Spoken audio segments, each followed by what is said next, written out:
Programme نیا دور میں آپ کو خوش آمدید کہتے ہیں۔ جشن آزادی کی تیاریوں کے حوالے سے کیا خوبصورت طریقے سے پوری قوم جشن آزادی منا رہی ہے اور ہر جگہ آپ کو دیکھیں سب سے رالی پرچم نظر آ رہا ہے، پاکستان زندہ باد کے نعرے نظر آ رہے ہیں۔ اور recently field marshal general Asim Munir صاحب جو امریکہ سے وکٹریز لے کر آئے ہیں اور اتنے شارٹ نوٹس میں اتنے کم ٹینیور میں یہ 2 مرتبہ امریکہ کا کامیاب وزٹ کر رہے ہیں۔ اور ابھی ایک تو ہم پاکستان خود جنگ سے ابھی تازہ حالیہ سیز فائر ہوا ہے ہمارا اور ہم اس سے باہر نکلے ہیں، تو ڈونلڈ ٹرمپ نے 2 اور بڑے ممالک تھے جن کی صلح کروائی تھی، جس میں ایک تھا آذربائیجان، دوسرا تھا ارمینیا۔ اور آذربائیجان کے ساتھ ہمیشہ پاکستان کھڑا ہے، دوستی پاکستان کی ہمیشہ مسلم ممالک کے ساتھ ہے اور ہم نے ہمیشہ آذربائیجان کا ساتھ دیا ہے۔ اور آج جو ہے وہ فیلڈ مارشل وہاں پہنچے ہیں اور وہاں پر ان کے جو آرمی چیف ہیں آذربائیجان کے، ان سے ملاقات ہوئی ہے، وہاں پر ان کو آنری جو شیلڈ ہے وہ پیش کی گئی ہے اور بتایا گیا ہے کہ پاکستان جس طریقے سے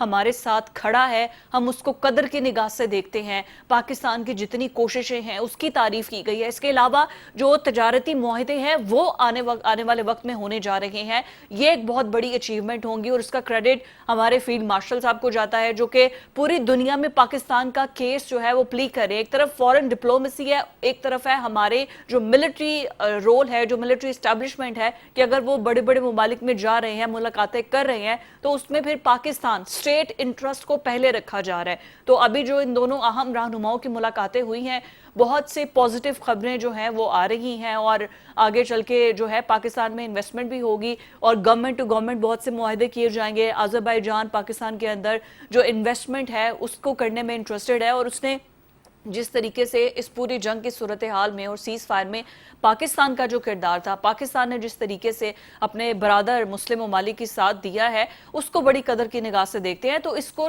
صرف نیشنل میڈیا، انٹرنیشنل میڈیا اس کو ایک ہائپ کے طور پہ دیکھ رہا ہے کہ کس طریقے سے ابھی وہ امریکہ سے آئے ہیں، پھر آذربائیجان گئے ہیں اور وہاں پر جو پازیٹیو گفتگو ہوئی ہے اور جس طریقے سے ان کو گارڈ آف آنر پیش کیا گیا ہے، ان کو شیلڈ پیش کی گئی ہے، آنری شیلڈ، تو اس کی آئی تھنک پاکستان ایک مضبوط قلعے کے طور پر سامنے آ رہا ہے اور اس کا کریڈٹ فیلڈ مارشل کو جاتا ہے۔ یہی سے ہم اپنے پروگرام کا آغاز کرتے ہیں۔ اسرار رانا صاحب، ذوالفقار راج صاحب میرے ساتھ موجود ہیں۔ راج صاحب، ہمارے فیلڈ مارشل صاحب گئے ہیں آذربائیجان اور وہاں پر ان کے جو چیف آف سٹاف ہے ان سے ملاقاتیں ہوئی ہیں، پاکستان کے اندر انویسٹمنٹ کے حوالے سے گفتگو ہو رہی ہے۔ I am so amazed with his energy, اور دیکھیں کیسے پاکستان کا وہ کیس جا کے ہر جگہ پر انویسٹمنٹ کی بات کر رہے ہیں، اسٹیٹ انٹرسٹ جیسے ہم پہلے بات کر رہے تھے کہ ان کے لیے Pakistan is number 1 priority, state interest. فیصا، میں تو خود سچی بات ہے حیران ہوں کہ میں سمجھ رہا تھا کہ فیلڈ مارشل نے جنگ کا میدان تو فتح کر لیا، انڈیا کو اس کی اوقات میں لے آئے اور پاکستان کی فورسز کا، پاکستان کے اداروں کا مرال انہوں نے بلند کیا۔ جب وہ آئے تھے تو اداروں کی صورتحال کیا تھی اور اب صورتحال کیا ہے، لیکن اس کے بعد بڑا عجیب لگا کہ ان کی تو معیشت کے اوپر بڑی گہری نظر ہے اور وہ پوری دنیا کے انویسٹرز کو ورسز پاکستانیز کو انگیج کر رہے ہیں اور پاکستان کی معیشت کو بھی سنبھالا دے رہے ہیں۔ یہاں تک بھی بات ٹھیک تھی، ایس آئی ایف سی کے قیام تک بھی بات ٹھیک تھی، ان کا نیریٹو اور وین کھل کے سامنے آ رہا تھا، لیکن ڈپلومیسی میں وہ اس حد تک ماہر تھے۔ یہ سچی بات ہے کہ میرے لیے یہ بہت بڑی ایک یہ سرپرائز تھا کہ وہ اس لیول پہ ڈپلومیسی بھی کر سکتے ہیں۔ جب انڈیا پاکستان کی جنگ ہوئی اور اس دوران انہوں نے جس طرح ٹرمپ کو اور امریکہ کو انگیج کیا، آپ دیکھیں نا کہ وہ ٹرمپ جو بانی پی ٹی اے کا دوست تھا اور وہ ٹرمپ جس کے ایڈوائزرز ابھی گورنمنٹ ٹرمپ کی نہیں بنی تھی تو پاکستان کے خلاف ٹویٹس انہوں نے داغنے شروع کر دیے میزائلوں کی طرح، وہاں سے لے کے وہ چلے اور پھر ٹرمپ سے ملاقات، 1 گھنٹے کی ملاقات 3 گھنٹوں میں، کھانا، دوستی اور ٹرمپ کی طرف سے تعریفوں کے پل اور پاکستان کی تعریفوں کے پل۔ جب وہ واپس آگئے اس کے بعد بھی پھر انڈیا کو ایکسپوز کرنا، انڈیا کو آئسولیشن میں لے کے جانا، پاکستان کو موسٹ ریلیونٹ کرنا، اور اس کے ساتھ ساتھ سب سے بڑی بات کہ وہ ٹرمپ جس کو پاکستان نے ایک راستہ دکھایا کہ آپ امن کی بات کریں اور امن کے نوبل انعام کے لیے پاکستان نے سب سے پہلے نامزد کیا، اور جب نامزد کیا تو اس وقت بھی بہت سارے ناقابل اندیش حضرات کہہ رہے تھے کہ یہ کیا کر دیا پاکستان نے یہ تو بہت ہی غلط بات ہے. ہمارے حکومت کے اندر کچھ لوگ موجود تھے, انہوں نے کہا جی ہمیں تو اس پہ بڑا اعتراض ہے, ٹرمپ کو کیوں کیا گیا وغیرہ وغیرہ. لیکن یہ بھی ایک ڈپلومیسی کا حصہ تھا. ٹرمپ صرف نہ اس پہ مشکور ہوا بلکہ وہ پاکستان کے ساتھ کھڑا ہو گیا. انڈیا کے اوپر انہوں نے ٹیرف لگایا, پاکستان کو ریلیف دیا, پاکستان کی تعریفیں کی. اتنی تعریفیں تو پاکستان کے منسٹرز نے نہیں کی جتنی ٹرمپ نے کر دی. پھر آگے بڑھے, پھر نہیں پاکستان کے رشیا کے کئی ایشوز تھے, اس پہ پاکستان نے رول پلے کیا. پھر یوکرین کی جنگ میں پاکستان نے رول پلے کیا, اور وہ ایک آگ جو بڑھ رہی تھی آگے وہ ختم ہوئی. پھر ایران کی جنگ کے اندر جس طرح فیلڈ مارشل نے ایک رول پلے کیا, اور وہ ٹرمپ اس کو ایڈوائز کیا, جو خود ایک بڑی سپر پاور ہے اور بہت بڑی ٹیم ہے ان کے پاس, وہ چیزیں وہ نہیں بتا سکی. اس دلدل کے اندر سے ٹرمپ کو سمجھایا گیا کہ آپ اس سے ایسے نکل سکتے ہیں, اور وہ آج تک مشکور ہے فیلڈ مارشل کا, فیلڈ مارشل عاصم منیر کا, کہ عاصم منیر صاحب نے مجھے اس دلدل سے نکالا. اچھا, ایران کا معاملہ ختم ہوا. پھر آرمینیا اور آذربائیجان, یہ بھی ایک جنگ چل رہی تھی ایک عرصے سے, اور دونوں ممالک تنگ آ چکے تھے. دونوں ممالک کے جو لوگ تھے وہ تنگ آ چکے تھے اس جنگ سے. اس میں بھی میں سمجھتا ہوں کہ عاصم منیر صاحب کی ایک ایفرٹ ہے, اور انہوں نے یہ بھی ایک راستہ دکھایا, اور ٹرمپ نے اس میں بھی انٹروین کیا. وہ آذربائیجان گئے ہیں, یہ ٹرمپ بھی اس نے کیا, اور ٹرمپ کے پاس وہ دونوں گئے, اور وہاں پہ دونوں کی صلح ہوئی اور ایک ایگریمنٹ ہوا. اب دیکھیں, یہ چودھری جو ہوتا ہے نا دنیا کا, یا کسی گاؤں کا, کسی ضلع کا, اس کے ہاتھ میں ہوتا ہے کہ وہ لوگوں کو لڑا کے مار دے, لڑاؤ اور حکومت کرو. اگر وہ پازیٹیو سوچنا شروع کر دے تو وہ لوگوں کی صلح کرا کے ایک پازیٹیو امیج بھی دے سکتا ہے.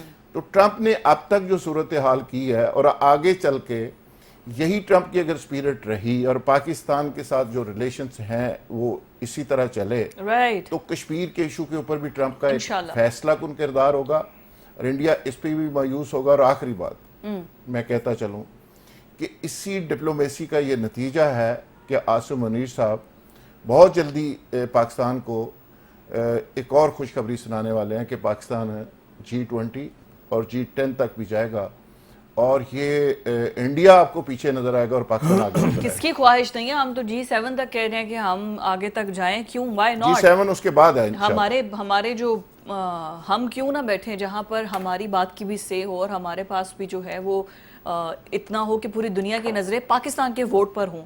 ظاہر ہے یہ جب اتنے ٹاپ کے ممالک بیٹھتے ہیں تو ہر کسی کے ووٹ کی بڑی اہمیت ہوتی ہے. اور رانا صاحب, ان کا جو دورہ آذربائیجان ہے اس کو آپ کس طریقے سے دیکھتے ہیں, اور اسپیشلی جیسے رانا صاحب نے بڑا ڈیٹیل بتایا کہ کیسے ابھی جنگ ختم ہوئی ہے اور امریکہ سے وہ سیدھا آذربائیجان آئے ہیں. سب سے پہلے تو آپ سب کو میں 14 اگست کی ایڈوانس مبارک دیتا ہوں. جشن آزادی ہم منا رہے ہیں الحمدللہ ایک آزاد قوم کے طور پہ, اور میں نے باہر دیکھا ہے لوگوں کے چہرے پہ خوشحالی ہے, اور وہ خوشی سے ان کے چہرے تمتما رہے ہیں, اور جھگیوں تک میں چراغاں ہوا سیلیبریٹ کر رہے ہیں. ماشاءاللہ, پاکستان سے محبت ہے ہمیں. اللہ تعالیٰ پاکستان کو نظر بد سے بچائے, اور اللہ تعالیٰ پاکستان کو ایک صحیح فلاحی جمہوری ریاست بنائے. آمین. یہ ساری دعائیں ہم آگے بڑا ڈیٹیل کریں گے, کیونکہ ذوالفقار نے اتنی بات کر دی کہ میرے کوئی بیچ میں گنجائش ہی نہیں بن رہی کچھ کہنے کی. آپ بولیں. لیکن اس کے باوجود بھی میں یہ سمجھتا ہوں کہ ہمارا پاکستان جن مشکلات کا شکار ہے اس میں ڈیفینیٹلی کسی ایک کو آگے بڑھ کے اسے نیا کو پار لگانا ہے. اور اگر ہمارے فیلڈ مارشل جناب عاصم منیر صاحب اتنی ایفرٹ کر رہے ہیں تو میری تو دعا ہے کہ اللہ انہیں کامیاب کرے, کیونکہ کامیابی تو اللہ کے گھر سے ملنی ہوتی ہے, بندہ صرف ایفرٹ کر سکتا ہے. ایبسلیوٹلی. تو میں اس موقع پہ وہ یہی ہے کہ وہ آگے بڑھیں, صاف ہو, نیت اچھی ہو تو وائی ناٹ. اور ایٹ وانس کچھ بھی ٹھیک نہیں ہو سکتا, اسمال سٹیپس لینے پڑتے ہیں. ڈیفینیٹلی چاند کے اوپر کو پہلے قدم پہ تو چاند پہ نہیں پہنچ گئے تھے نا, ہمیں اس کا کو آغاز کرنا پڑتا ہے. تو انہوں نے ایک اچھا آغاز کیا ہے, اور انہیں اللہ کامیابی دے. اور میں یہ سمجھتا ہوں کہ جو یہ ہمارا ڈیموکریٹک سسٹم ہے یہ کہیں ایسا لگ رہا ہے جیسے کوئی کسی کونے میں دب کے رہ گیا ہے. تو میں تو یہی سمجھوں گا کہ ہمارے وزیر اعظم صاحب کو بھی تھوڑا سا ان کے ساتھ کندھے سے کندھا ملانا چاہیے, ٹھیک ہے نا, اچک کے ہی ملا لیں, لیکن یہ کہ ان سے کندھے سے کندھا ملائیں اور پاکستان کی ترقی میں جو اپنا ان کا فعال کردار ہے وہ ادا کریں. کیونکہ جب تک کیا کہتے ہیں عسکری قیادت اور سیاسی قیادت مل کے نہیں پاکستان کے لیے ایفرٹ کریں گے, کچھ نہیں ہو سکتا. مل کے کیا ہے نا, دیکھیں اب وہ بلاول جیسے پورے دنیا میں جائیں, اپیل کر کے آئے ہیں. پرائم منسٹر نے کل ابھی کس طریقے سے انڈیا کو جواب دیا ہے نوجوان کے عالمی دن پر. انہوں نے کہا ہے کہ ان سے تو 4 دن کی جنگ نہیں سنبھالی گئی تھی, ابھی سوچو آگے کیا ہو. ایک پیج پر ہے, سنک کر رہے ہیں اسی طرح. جیسے آپ نے بات کے آغاز میں بولا تھا کہ کوئی ایک بڑا آگے آئے. سب کو آگے مل کے ایفرٹ پاکستان کے لیے کرنی چاہیے. عاصم منیر صاحب جس طرح جگہ جگہ جا کے پاکستان کا کیس لڑ رہے ہیں اور وہ کر رہے ہیں, ایک اچھی ایفرٹ ہے, اللہ تعالیٰ اس میں کامیابی دے. ٹھیک ہے نا, تھینک یو. آپ میں سمجھتا ہوں کہ ڈائریکٹ مجھے ساری انفارمیشن دیتے ہیں, ویسے مجھے نہ پتہ چلے. تو میں ایک اچھی بات ہے کہ وہ ایفرٹ کر رہے ہیں, لیکن اس میں یہ سمجھتا ہوں کہ ڈیموکریٹک سسٹم جو ہے اس کو بھی اپنی ایفرٹ کرنی چاہیے اور وہ نظر آنی چاہیے, اور میڈیا کو بھی اس پہ بات کرنی چاہیے. کیونکہ الٹیمیٹلی تمام چیزوں کے باوجود ظاہر ہے پاکستان نے آگے بڑھنا ہے, اور میں تو اس بات پہ پہلے دن سے قائم ہوں کہ غریب کے گھر کا چولہا جلنا چاہیے, غریب کے گھر میں روٹی آنی چاہیے, اسے ایک عزت والی زندگی ملنی چاہیے. اور اگر یہ کارنامہ جناب عاصم منیر صاحب کر لیتے ہیں تو اس سے بڑی بات پاکستانیوں کے لیے کوئی نہیں ہو سکتی. ٹھیک ہے نا, میری دعا ہے کہ وہ جو ایفرٹ کر رہے ہیں اللہ تعالیٰ انہیں کامیابی دے. اور میری یہ دعا ہے کہ یہ جو ہمارا ڈیموکریٹک سسٹم ہے اس کو بھی کہیں تھوڑی سی ہوش آ جائے. وہ ایک بندہ گیا سبزی لینے, تو بندہ نا پانی لگا رہا تھا سبزی پہ, وہ کھڑا رہا کافی دیر ہو گئی, تو اس نے دکاندار نے کہا کہ کی لینا, انہوں نے کہا پہلا تو انہوں ہوش دلا لا پانی مار مار کے, پھر میں خرید لوں گا. تو اللہ کرے کہ ہمارے اس ڈیموکریٹک سسٹم کو بھی ہوش آ جائے, اور یہ بھی کہیں اپنے آپ کو. ساکدار دیکھیں وہ بھی چائنا گئے ہیں, پھر جگہ جگہ جا رہے ہیں ملک میں. نہیں وہ ٹھیک ہے, اچھی بات ہے کہ جا رہے ہیں, لیکن وہ وزیر خزانہ کا جو بیان ہے نا اس سے مجھے بڑا دکھ ہوا کہ ہم نے ہسٹری کے میں 40% زیادہ قرضے لے لیے اب تک اس ٹینیور میں. تو یہ بڑی الارمنگ ہے. آرمی چیف صاحب کو اس بات کا اندازہ ہے. نہیں موڈیز کی آج کی رپورٹ دیکھیں ہیں, اس میں تو انہوں نے نہیں, لیکن میں تو وزیر خزانہ کی بات کر رہا ہوں جنہوں نے کہا کہ جی ہم تاریخ میں 40% جتنے قرضے لیے تھے اس سے زیادہ ہم نے اس ٹینیور میں لے لیے ہیں.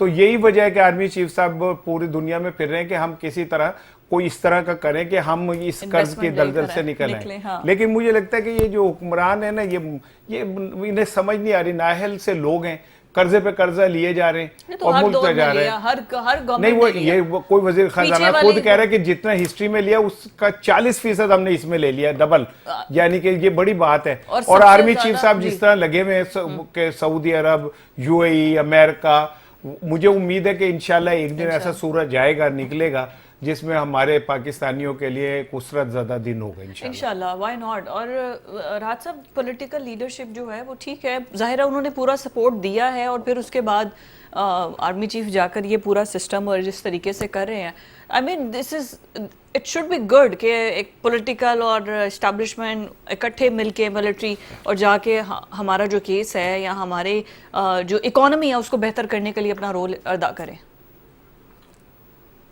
ہماری اکانومی کو ٹھیک ہونے میں اتنا ہی ٹائم لگے گا کیا جتنا آپ کو پانی پینے میں لگا ہے؟ آئیڈلی تو یہ ٹھیک ہے, رانا صاحب کی بھی ایک خواہش ہے, آپ کی بھی ہے, میری بھی ہے. لیکن ہوتا یہ ہے کہ جب کوئی سسٹم کام نہیں کر رہا ہوتا تو اس میں ایک سپیس پیدا ہوتی ہے اور پھر دوسری چیز آ کے اس کی جگہ لیتی ہے.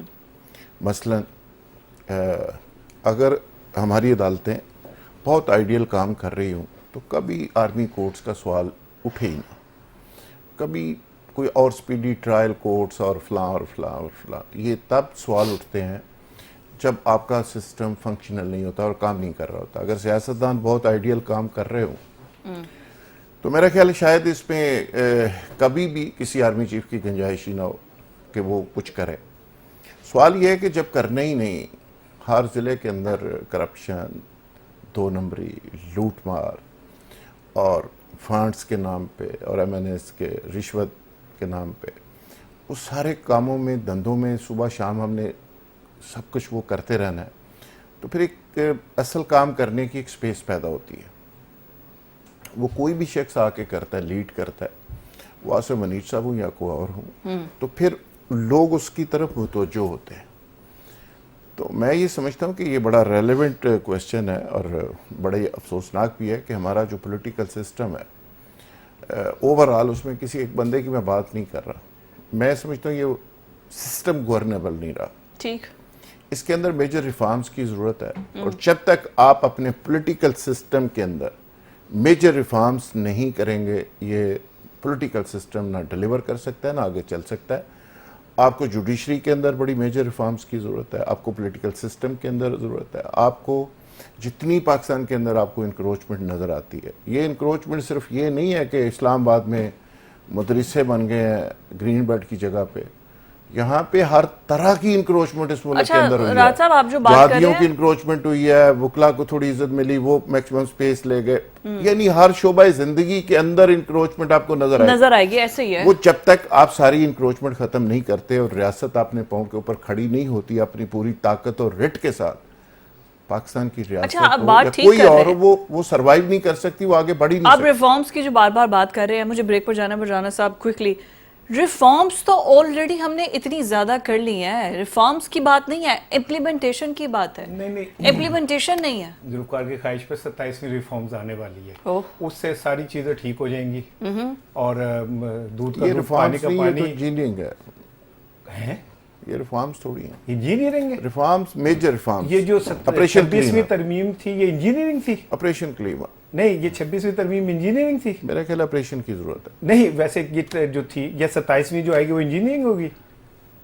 پتہ نہیں کیا وقت کم ہے, بریک آ گئی ہے, اس کو ٹیسٹ انجینئرنگ کر لیتے ہیں. میری بات سنیں, وہ اتنے کافی ہے, اس سوال کا جواب آپ کو مل گیا بس. نہیں رانا صاحب, وہ جو بات میں کری امپلیمنٹیشن کی بات, اگر ہمارے ملک میں لاز ہوں گے, امپلیمنٹ کروائیں گے, جو انکروچمنٹ کی بات وہ کر رہے ہیں, اگر 26ویں ترمیم یا 27ویں ترمیم میں یہ بھی کر دے کہ اگر کوئی پولیس والا یا کوئی بیوروکریٹ یا کوئی جج اگر کوئی پرفارم نہیں کر رہا یا کوئی رشوت لے رہا ہے تو اس کو فوراً ڈسمس کیا جائے گا ودن منتھ اور ودن 2 منتھ, تاکہ ایک عوام کو پتہ چلے کہ یہاں پر انصاف کا نظام اتنا سپیڈی ٹرائل ہے.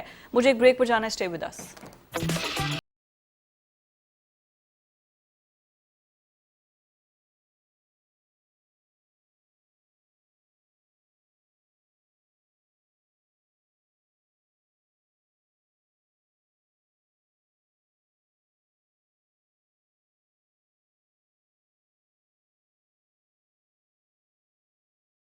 جشن آزادی اسی طریقے سے مناتی ہیں جیسے کہ پورا پاکستان منا رہا ہے, اور جیسے ہی اگست کا مہینہ سٹارٹ ہوا ہے تب سے آپ دیکھیں آپ کو مارکیٹ کے اندر, آپ کو راستے میں چلتے ہوئے ہر اونچی بلڈنگ کے اوپر جذبہ ہے نا, وطن سے محبت ہے نا, پاکستان کا پرچم لہراتے ہوئے نظر آئے گا. بچے ایکسائٹڈ ہو جاتے ہیں کہ جھنڈیاں لے کر آئیں گے, بیجز لگتے ہیں, اسکول کے اندر تقاریب ہوتی ہیں, لوگوں کو بتایا جاتا ہے, بچوں کو اسپیشلی بتایا جاتا ہے, سٹوریز بتائی جاتی ہیں کہ کیسے ہم نے قربانیاں دی اور پھر یہ الگ وطن حاصل کیا. قائد اعظم کے بارے میں بتایا جاتا ہے, علامہ اقبال کے بارے میں جنہوں نے یہ خواب دیکھا. یہ پوری ہسٹری جو ہے وہ بچوں کو, اور زندہ قومیں ایسے ہی کرتی ہیں کہ آپ نے بچوں کے مائنڈ میں, کیونکہ یہ آگے آنے والا فیوچر ہے, پاکستان کا مستقبل ہے, تو جو نوجوان نسل ہے اس کے دل کے اندر, اس کے مائنڈ میں آپ نے پاکستان کی محبت ڈالنی ہے. اور اسی طریقے سے آپ دیکھیں پنجاب ہو, بلوچی ہو, سندھی ہو, خیبر پختونخوا ہو, سب ایک رنگ میں ہیں, سبز اور سفید پاکستانی پرچم لہرا رہے ہیں, کوئی تفریق ہمیں نظر نہیں آتی ہے. تو یہ پاکستان کی بلیسنگ ہے راج صاحب, کوئی سندھی, بلوچی, پنجابی کوئی نہیں ہے, سب مل کر جشن منا رہے ہیں آزادی کا. دیکھیں فضا, یہ پوری دنیا کی طرح ظاہر ہے پاکستان کی بھی یوم آزادی ہے, دنیا کے لوگ اسی طرح جوش اور جذبے کے ساتھ مناتے ہیں, لیکن پاکستان کے اندر تھوڑا ہمارا جو یوم آزادی ہے تھوڑا بڑھ کے اس لیے اس دفعہ بنایا جا رہا ہے کہ انڈیا کو جو ہم نے دھویا ہے اور جو پھینٹا لگایا ہے مودی کو, اس پہ پاکستان کے عوام جو ہے نا, عام لوگ جو ہیں وہ بہت ایکسائٹڈ ہیں. ایک تو پاکستان کی فورسز کے بارے میں کہ پاکستان کی فورسز نے بڑا اہم رول پلے کیا, دوسرا ازلی دشمن کو نیچا دکھایا اور اس کو ذلت اٹھانی پڑی, اور وہ بڑی بڑھ کے مارتا تھا, تکبر اس کا خاک پہ ملا, غرور اس کا خاک پہ ملا. تو یہ بھی ایک وجہ ہے اس 14 اگست کی, پہلی 14 اگست آئی ہے مارکہ حق کے بعد. ہماری ہوش میں تو ہمیں یہ کہ ملا ہے, یہی جنگ دیکھنے کو ملی ہے, وہ بھی 4 دن چلی ہے. مارکا ہے حاکم نہیں آپ کو اب اس سے پہلے بھی کارگل میں بھی ہم نے تو بڑا زبردست کام کیا تھا. آپ لوگوں نے اس وقت بھی آپ نے میں رپورٹنگ لیکن مجھے مطلب یاد نہیں نہیں پتا ہے. نا, یاد نہیں ہے. رانا صاحب تسی تے ساری جنگیں 47 تو شروع ہو کے دیکھی ہونگی جی میں ان بھی دیکھ رہی ہوں. پارٹیشن دے وقت 16 سال دے سن. خیر اچھا تو اس میں بڑا ایک جوش اور جذبہ ہے پوری قوم کے اندر, اور جگہ جگہ ہم دیکھ رہے ہیں, سڑکوں پہ, چوراہوں پہ, مارکیٹوں کے اندر, اور جیسے آپ نے ذکر کیا پاکستان کے جھنڈے بھی دیکھ رہے ہیں, ترانے بھی دیکھ رہے ہیں, اور پاکستان کا جوش اور جذبہ بھی لوگوں کے ابھی اندر آپ نکل جائیں آپ کو ہر طرف ایسے پرچم لہرا رہے لیکن ہیں. جو بات آپ نے بنیادی ایک بیچ میں کیا وہ بہت ہی امپورٹنٹ ہے, اس پہ میرا تھوڑا سا اختلافی نوٹ ہے کیا کہ پاکستان کیسے بنا, اس کے بارے میں بھی ہم بتا رہے ہیں نسل کو. میرا خیال ہے یہ اس میں تھوڑا سا کوئی کنجوسی ہو رہی ہے. جس طرح بتایا جانا چاہیے اگلی نسل کو اس طرح ہم کنوے نہیں کر رہے. اگلی نسل کو پوری طرح ہمیں اویئر کرنا چاہیے کہ یہ پاکستان کتنی قربانیوں کے بعد بنا تھا, کس نے بنایا تھا, کیوں بنایا تھا, خالی مطالعہ بیس پاکستان کیا پڑھنے تھی. سے تو نہیں پتہ چلے گا. میرا خیال ہے مطالعہ پاکستان سے تو نکلنا پڑے گا, یس اور پریکٹیکلی کچھ پریکٹیکل اپروچ کے ساتھ چیزیں سمجھانی اور بتانی پڑیں گی. اب تو مجھے خطرہ ہے کہ قائد اعظم کی تصویر کافی جگہ سے غائب ہو گئی ہے, تو آنے والے دنوں میں لوگوں کو یہ پوچھنا نہ پڑے کہ پاکستان بنایا کس نے تھا. یہ ایک سچویشن ایسی ہے جس پہ میری استدعا بھی ہے اہل اقتدار کو کہ پوری نوجوان نسل کی ایک شعور کی آبیاری کی جائے, اس کو سمجھایا جائے, ان کی تربیت کی جائے کہ پاکستان ایک کس نظریاتی اساس پہ بنا تھا, نظریہ پاکستان کیا تھا, اور پاکستان کے اندر جو لوگ آئے تھے لٹ پٹ کے وہ کیسے آئے تھے. آج بڑا اچھا ہوتا, یہ جھنڈیاں چھنڈیاں اپنی جگہ بڑی امپورٹنٹ ہیں. یہاں پہ سڑکوں کے اوپر وہ مونومنٹ بنا کے, وہ ٹرینیں بنا کے سمبولکلی اگر بچوں کو دکھائی جاتی ہیں اور لوگوں کو مختلف پارکس کے اندر رکھ کے اگر دکھائی جاتی کہ یہ وہ منظر تھا آرگنائز کیا جاتا جب لٹے پٹے لوگ اور کٹے ہوئے جسم کے ساتھ لوگ آئے تھے, اسمتین لٹا کے آئے تھے, سب کچھ لٹا کے آئے تھے, اور پھر آ کے انہوں نے ایک نئے پاکستان کی بنیاد رکھی تھی, نئے ملک کی بنیاد رکھی تھی. اور یہ ایک خواب تھا, اقبال کا خواب تھا, قائد نے اس میں حقیقت کا رنگ بھرا. تو یہ میں سمجھتا ہوں کہ اس پہ زیادہ ذرا فوکس ہونا چاہیے. رانا صاحب ابھی ریسنٹلی ہم نے انڈیا سے جنگ جیتی ہے اور اس کے بعد تو یہ ہماری پہلی فتح ہے, تو بڑا بھرپور طریقے سے سارے منا رہے ہیں یوم آزادی کو, کیونکہ I think it's a biggest achievement جو ہم نے یہ جنگ کے دوران جو ہماری فورسز نے لی ہے.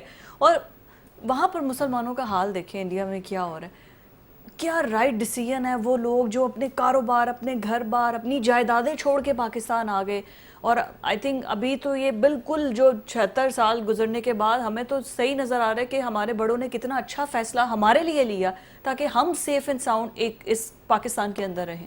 بالکل صحیح. اور ذوالفقار آج یہ کہہ رہے ہیں نا کہ بچوں کو مطالعہ پاکستان پڑھانا چاہیے, تو نہیں وہ کہہ رہے ہیں کہ اس سے آگے بڑھ جائیں, میں کہ اس کتاب سے اس نکل کتاب کے سے نکل آئیں. وہ کہہ رہے ہیں میرا خیال ہے مطالعہ اسی کتاب میں رہنے پریکٹیکلی دیں, اچھا بہتر ہوگا. اس کتاب سے باہر نکلیں گے تو پتہ نہیں کس طرح کا مطالعہ کریں وہ, ٹھیک ہے, تو بہتر ہے کہ وہ اسی کتاب کو پڑھ لیں. چلو اپڈیٹ کر لو کتاب میں, ذرا زیادہ بہتر کر لو. پتہ نہیں اب کس نے کرنی ہے کتاب بہتر, مجھے تو نہیں پتا کہ وہ کتاب کو بہتر کون کرے گا. میرا خیال ہے کہ بچوں کو پڑھنے کے بجائے پاکستان کو ویسے دیکھ کے مطالعہ کر لینا چاہیے, تو زیادہ بہتر ہے, وہ زیادہ سیکھ سکتے ہیں. اور میرا باپ قائد اعظم کے ذاتی ملازمین میں سے تھا. مجھے فخر ہے کہ میرا باپ ان کا ذاتی ملازم تھا, آزاد صاحب ان کے ڈرائیور تھے, میرا باپ ان کا اسسٹنٹ تھا. میں نے اپنی پوری زندگی قائد اعظم علیہ رحمہ کا جب بھی نام ان کے منہ سے سنا, میں نے ان کی آنکھوں میں ایک نمی دیکھی, عقیدت کی انتہا. تو یہ پاکستان سے محبت مجھے ورثے میں ملی ہے, گھٹی میں ملی ہے. میرا باپ, میری ماں جب مائیگریشن کر کے آئے تھے تو وہ لاشوں کے نیچے دبے ہوئے تھے ٹرین میں, اور لاہور وہ اسٹیشن پہ جب وہ اترے تھے تو ان کا جو کپڑے تھے ان میں سے خون ٹپک رہا تھا, اور وہ خون کی خوشبو انہوں نے ساری زندگی اپنے سینے سے لگا کے رکھی. وہ کہتے تھے میرا تحفہ ہے جدوجہد پاکستان کا. یعنی وہ کپڑے سنبھال ٹھیک ہے نا, نہیں مطلب وہ سمبولکلی اس مومنٹ کو. تو منیر نیازی کا ایک شعر ہے کہ میری ساری زندگی کو بے ثمر اس نے کیا, عمر میری تھی مگر اس کو بسر اس نے کیا. میں بہت کمزور تھا اس ملک میں ہجرت کے وقت, اور مجھے کمزور تر اس ملک میں اس نے کیا. ہماری جنگ ہے اس سے. پاکستان ایک ایسی حقیقت ہے جو اللہ اور اس کے رسول کے نام پہ بنا. اسے دنیا کی کوئی طاقت, جو قائد اعظم نے جو کہا تھا نا, نو باڈی کین انڈو پاکستان, ٹھیک ہے, I do believe it. Pakistan کو کوئی بھی ختم نہیں کر سکتا, لیکن پاکستان کو کمزور ہم کرتے ہیں. پاکستان کی کمزوری کی وجہ ہم ہیں. ہمارے وہ حکمران جنہوں نے اپنی اولادوں کو کھربوں پتی بنایا, اپنے کاروبار چمکائے, باہر اپنے ایسٹس بنائے, اور اس قوم کو بھوکا مرنے کے لیے چھوڑ دیا. ابھی بھی بات تو ہم بڑی کر رہے ہیں کہ وہ کون سا ملک ہے جہاں پہ کیا کہتے ہیں بیوروکریٹس جا رہے ہیں, پرتگال. سینیگال کا نام بھی آ گیا ساتھ, کہ اب سینیگال کے اندر بھی پتہ چلا کہ وہ ہو رہا ہے. ہم جب تک کیا جو لوگ اس لوٹ کھسوٹ کے خلاف باتیں کرتے ہیں, کیا ان کے دل میں پاکستان کی محبت نہیں ہے؟ وہ پاکستان کی محبت میں نہیں یہ سب باتیں کر رہے ہوتے؟ جب وہ یہ کہتے ہیں کہ اس ملک کے لوگوں کو ان کی عزت دو, وہ جب وہ ہاسپٹل میں لوگوں کو رلتے ہوئے دیکھتے ہیں اور ان کی بات کرتے ہیں, تو کیا وہ پاکستان سے محبت نہیں کر رہے ہوتے؟ ہم پاکستانی ہیں, ہم آزاد ہیں الحمدللہ. ہم بھارت کی طرح غلام نہیں ہیں کہ ہمیں یہاں پہ بولنے کا حق نہیں. ہمیں بولنے کا حق ہے, ہم بات کر سکتے ہیں, یہی آزادی ہے, ٹھیک ہے نا. اور میں یہ سمجھتا ہوں کہ یہ جو ہم جشن آزادی منا رہے ہیں, میرا یہ یقین ہے, میرا اپنے رب پہ یقین ہے, اس نے اللہ تعالیٰ نے اپنے کتاب میں فرمایا کہ ہر مشکل کے بعد آسانی ہے. ہم ایک مشکل دور سے گزر رہے ہیں, یہ نکل جائے گا دور انشاءاللہ. پاکستان کو اس کی منزل ملے گی, وہ حکمران ملیں گے. تو اب دیکھیں نا, ایک منٹ, آئی ایم سوری, میں آپ زیادہ لفظ لے لوں گا, کہ یوٹیلیٹی سٹور تو آپ بند کر رہے ہیں کہ یہ بینیفیشل نہیں ہے, اور آپ ایک طرف کوئی اور فورس بنا رہے ہیں, کبھی کوئی اور فورس میں لوگوں کو رکھ رہے ہیں. یار آپ کر کیا رہے ہیں پاکستانیوں کے ساتھ؟ ٹھیک ہے, تو میں یہ سمجھتا ہوں کہ پاکستان کے لیے ضروری ہے کہ ہم جو غریب آدمی ہیں اس کو ایک مقام دیں. یہ پاکستان بنے اس کے لیے, ان کو بھی تو جاب ملے گی نا, فیملیز تو رن کرنی ہوتی ہیں, اور پھر سیکیورٹی کی اور پیش نظر. ٹھیک ہے آپ کی بات بھی.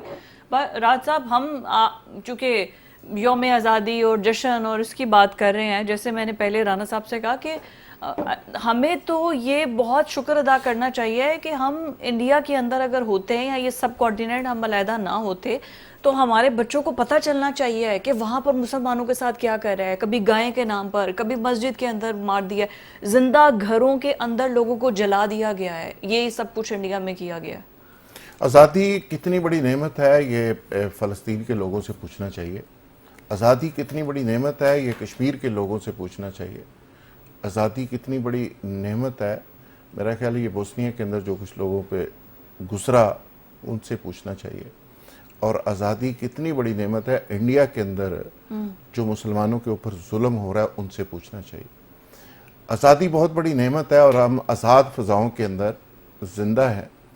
اس سے بڑا اللہ کا شکر ہم کیا ادا کر سکتے ہیں. یقین کریں کہ میرے کئی دوست ہیں, میرے ایک دوست ہیں میاں زاہد اسلام صاحب, بزنس مین ہے.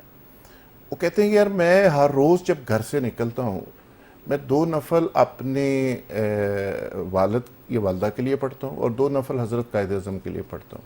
ارے واہ, ہر روز. یعنی ایک عقیدت کا انداز یہ بھی ہے, ایک عقیدت کا انداز یہ بھی ہے کہ لوگ ساری زندگی اس ملک کو پوجتے ہوئے, اس کا جھنڈا لگا کے وہ ساری زندگی گزار دیتے ہیں. اور ایک عقیدت کا انداز یہ بھی ہے کہ ہمارا جوان جاتے ہیں مختلف جگہ پہ, جنگیں لڑتے ہیں, گولی کھاتے اور ہیں, ہمارے گولی کھاتے ہیں اور شہید ہوتے ہیں, اور پھر اس پرچم کے اندر لپیٹ کے وہ واپس آ جاتے ہیں. یہ بھی ایک خراج تحسین پیش کرنے کا انداز ہے. اور ہمیں اللہ نے بولنے کی توفیق دی ہے, ایک زبان دی ہے, ہماری آواز لوگ سنتے ہیں. تو میرا خیال ہے یہ بھی ایک بہت بڑا خراج تحسین پیش کرنے کا ایک پلیٹ فارم ہے. تو ہمیں بھی اس ملک کے لیے گاہے بگاہے بلکہ روز ہم جو حصہ اس میں ڈال سکیں ہمیں ڈالنا چاہیے. ہمیں شخصیت پرستی کی بجائے وطن پرستی کی طرف آنا چاہیے. ہمیں شخصیت پرستی کا جن جو ہے وہ اتنا چمٹا ہوا ہے, وہ جان ہی نہیں چھوڑ رہا. اور جو شخصیات کی بات کرتے ہیں وہ چھوٹے لوگ ہوتے ہیں, جو نظریات کی بات کرتے ہیں وہ بڑے لوگ ہوتے ہیں. تو پاکستان ایک نظریے کے اوپر بنا, ایک سوچ کے اوپر بنا, تو میرا خیال ہے کہ اس سوچ کو ہمیں اپریشیٹ کرنا چاہیے, اس نظریے کو اپریشیٹ کرنا چاہیے, اور اس مٹی کا قرض ہم ادائی نہیں کر سکتے. یہ جو پاسپورٹ ہمیں ملا ہے, گو کہ بہت سارے لوگ اس پاسپورٹ کو چھوڑ کے دوسرے پاسپورٹ لینے کے لیے دوڑتے ہیں. یہ جو شناخت اس ملک نے دی ہے, جو عزت اس ملک نے دی ہے, تو آج یہ ملک ہم سے بہت کچھ مانگ رہا ہے. یہ ملک ہم سے کچھ تقاضا کر رہا ہے کہ ہم اس کو واپس کریں. تو میرا خیال ہے کہ یہ 14 اگست کا دن ہمارے ضمیروں کو جھنجھوڑنے کے لیے اور ان لوگوں کے ضمیروں کو جھنجھوڑنے کے لیے ہر سال آتا ہے جو شاید اس کی اہمیت اور امپورٹنس کو نہیں سمجھتے.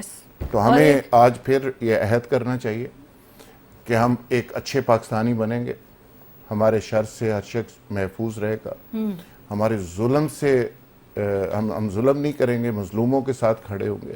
تو میرا خیال ہے یہ بھی ایک عہد کرنے کا دن ہے اور ہمیں عہد کرنا چاہیے. اور یہی بات کہ آپ اس دن کو صرف سیلیبریٹ کرنا اور بیجز اور جھنڈیاں, اور بچے بڑے خوش ہوتے ہیں, لیکن یہ بڑوں کی ذمہ داری ہوتی ہے کہ بچوں کو بٹھا کے سٹوریز سنائی جائیں, انہیں بتایا جائے. اور وطن سے محبت کا سب سے خوبصورت اظہار یا ایک طریقہ تو یہی ہے نا کہ اس ملک کے خلاف جو کام کر رہے ہیں ان کا خاتمہ کیا جائے, اس کو سیکیور کیا جائے. آئی تھنک اس سے بڑا سیکریفائز اور کوئی بھی, ہم تو رہ رہے ہیں سیف اینڈ ساؤنڈ رہ رہے ہیں, شاید ان لوگوں کا بہت جو ہے نا وہ سٹیٹس ہم لوگوں سے بہت اوپر ہے جو وہ اپنی جان قربان کر رہے ہیں. بالکل ایسا ہی ہے.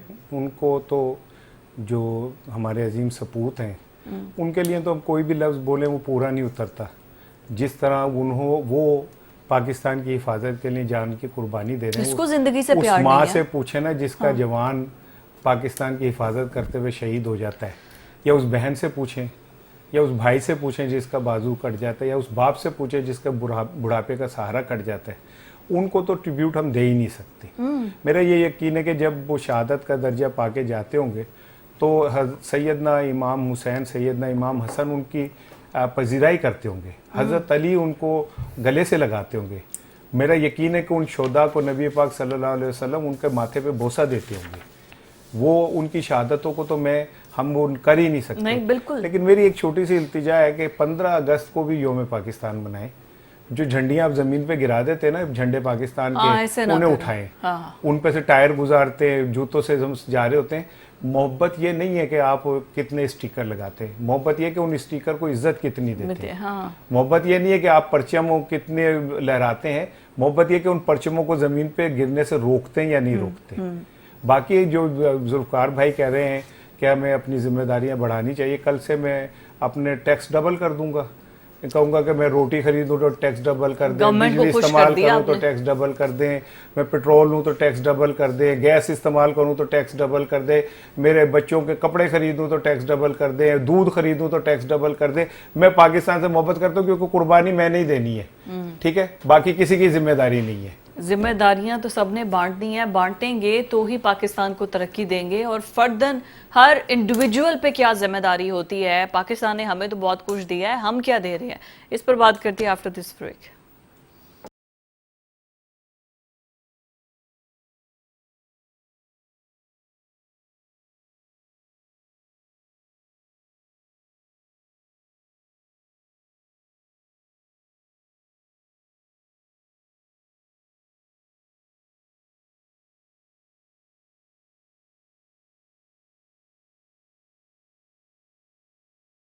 ابھی ریسنٹلی جو انڈیا سے ہمیں ایک کامیابی ملی ہے, جس طریقے سے ہم نے دھول چٹائی ہے, تو آئی تھنک ایک بگیسٹ اچیومنٹ یا 14 اگست کو منانے کا ایک دن جو بڑا لگ رہا ہے یا اس کو مزید جو زیادہ فلفل طریقے سے منایا جا رہا ہے, کیونکہ ایک بہت بڑی وکٹری تھی. لیکن جیسے ہم پہلے بات کر رہے تھے کہ پاکستان نے تو ہمیں بہت کچھ دیا ہے, ہم یہیں سے کھا رہے ہیں, یہیں پر رہ رہے ہیں, یہیں سے کما بھی رہے ہیں, سب چیزیں یہاں پر, پرابلمز اپنی جگہ ہیں, ان کو ڈینائی نہیں کر رہے ہیں, بٹ ہماری زمین, ہماری آزادی, سب سے بڑی چیز ہے فریڈم.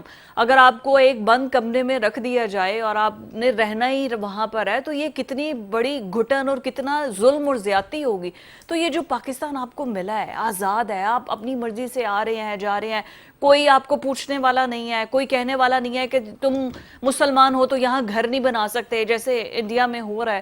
یا باہر ایون جو راحت صاحب جو پاسپورٹ لے کر باہر جاتے ہیں، ایسا تھوڑی ہے کہ باہر والے ویلکم کر دیتے ہیں. آپ کو ان کے چیپ جابز کرنے پڑتے ہیں وہاں پر، ان کا ڈرٹی ورک کرنا پڑتا ہے، پھر اس کے بعد جا کے آپ کو تھوڑا بریڈ اینڈ بٹر آپ اپنا کما سکتے ہیں. تو یہ پاکستان ہی ہے جہاں آپ آزاد اور سیٹوں کی طرح آرام سے رہ سکتے ہیں. ایسا ہی ہے جی. میں اگین کہوں گا کہ آزادی بہت بڑی نعمت ہے اور اس آزادی کی قدر کیجئے اور اس کی اہمیت کو سمجھیے. اس پاسپورٹ کی اہمیت کو سمجھیے اور اس کی قدر کیجئے. پوری دنیا میں جب آپ جاتے ہیں تو آپ دنیا کے ہجوم میں گم ہو جاتے ہیں. تو وہاں پہ پہلا سوال آپ سے یہی ہوتا ہے کہ آپ کون ہیں اور کہاں سے آئے. کہاں سے آئے، ویئر یو فرام.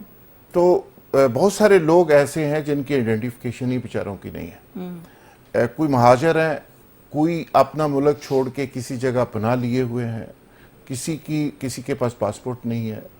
تو میرا خیال ہے کہ اس سے بڑا اور اعزاز نہیں ہو سکتا اور اللہ کا اس سے بڑا شکر نہیں ہو سکتا کہ اللہ نے نہ صرف ہمیں بڑی رسپیکٹ کے ساتھ آزادی دی بلکہ اس آزادی کی حفاظت کرنے کے لیے ہمیں ایک مضبوط فورس دی اور ایک مضبوط سسٹم دیا کہ ہم سے 10 گنا بڑی جو طاقت ہے اس کو بھی ہم نے مات دی.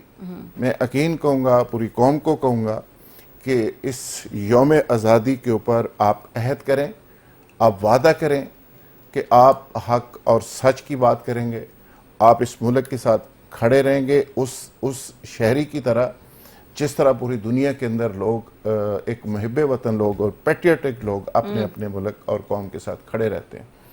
تو یہ ایک عہد کرنے کا بھی دن ہے کہ آپ کسی سے ظلم نہیں کریں گے، زیادتی نہیں کریں گے، اور جو آپ کی طرف پاکستان کی طرف لوگ دیکھ رہے ہیں، کشمیر کے لوگ، فلسطین کے لوگ، ان کی بھی آواز سنیں.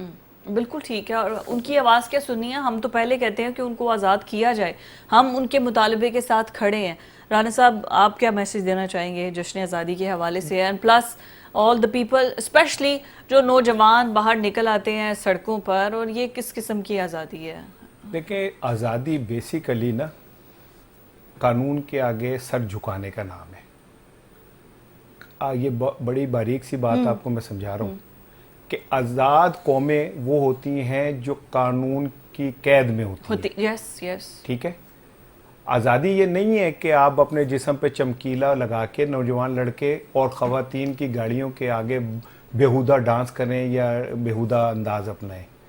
آزادی یہ بھی نہیں ہے کہ آپ بڑے بڑے بھونپو لے کے اور وہ بجاتے پھریں اور خواتین کے قریب جا کے بجائیں. بوڑھے لوگ ہیں، بیمار ہیں، یا آپ موٹر سائیکلوں کی بفلز نکال کے اور ان کی سپیڈ سے وہ کرتے پھریں. یہ آزادی نہیں ہے، یہ آزار ہے. آزادی خود زندہ رہنے اور ساتھ والوں کو زندہ رہنے کا موقع دینے کا نام ہے. ٹھیک ہے نا. اگر آپ آزادی یہ سمجھتے ہیں کہ میں اپنی ناک کے آگے جو مجھے نظر آ رہا ہے یہ آزادی ہے، تو یہ آزادی نہیں ہے، یہ خود غرضی ہے. آزادی ہے دوسروں کو جینے کا موقع دینے کا، دوسروں کو سانس لینے کا موقع دینے کا، دوسروں کو بھی یہ محسوس کرنے کا کہ ہم اس خطے کے اندر کمفرٹیبل ہیں. آزادی یہ نہیں ہے کہ میں آپ کو کہوں کہ میرے کہے ہوا نغمہ گاؤ گے، میرے کہا ہوا جملہ بولو گے، میرے کہا ہوا گیت گاؤ گے. یہ آزادی نہیں ہے. آزادی یہ میں کہوں کہ فضا صاحبہ اس پاکستان سے محبت کرتے ہوئے آپ کے دل میں کیا ہے وہ بتائیں مجھے. ٹھیک ہے. میں یہ سمجھتا ہوں کہ تعزیروں کا نام آزادی نہیں ہے. پاکستان کو اس وقت ضرورت ہے کہ قانون کے تابع ہو جائے. پاکستان سب اپنے اپنے اپنے اپنے حصے کے قانون نے جو جو رستے دیے اس پہ چلے. ٹھیک ہے. قانون کا احترام کریں. عدالتوں میں قانون پریویل ہوتا نظر آنا چاہیے، مصلحتوں سے نکل کے ہونا چاہیے. اس ملک کے اندر جو شرفا ہیں، جو سو کالڈ لیڈ کلاس ہے، وہ نیچے والوں کو زندہ رہنے کا موقع دے. پاکستان، ایک بات یاد رکھیے گا، یہ پاکستان کو اس انڈیا کی جنگ کے بعد ایک نادر موقع ملا ہے. دنیا نے ہمیں نئے انداز میں ایکسپٹ کیا ہے، اور یہ اس موقع کو، ہمیں سنہری موقع کو ضائع نہیں کرنا چاہیے کسی طرح بھی.